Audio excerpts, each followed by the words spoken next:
How to export SQL database in GoDaddy. So let's start the video tutorial. Once we log into GoDaddy hosting account, we need to go to the My Products page. And in this page, we need to scroll down to the web hosting section and click Manage button. Next in this page, we need to click cPanel Admin button, which brings us to the cPanel settings page in GoDaddy. Panel settings page, click and enter the phpMyAdmin section under Databases.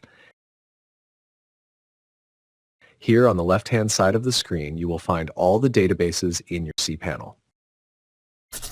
To export a database, click and select the database you want to export. Next, on the right-hand side of the screen, you will see the Export option in the top menu bar. Click on the Export tab. Now to continue with the process, click the Export button.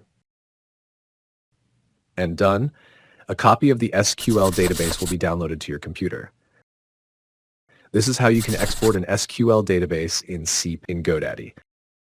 If you found this tutorial helpful, please like the video, leave a comment below, and share it with others. And don't forget to subscribe to the channel.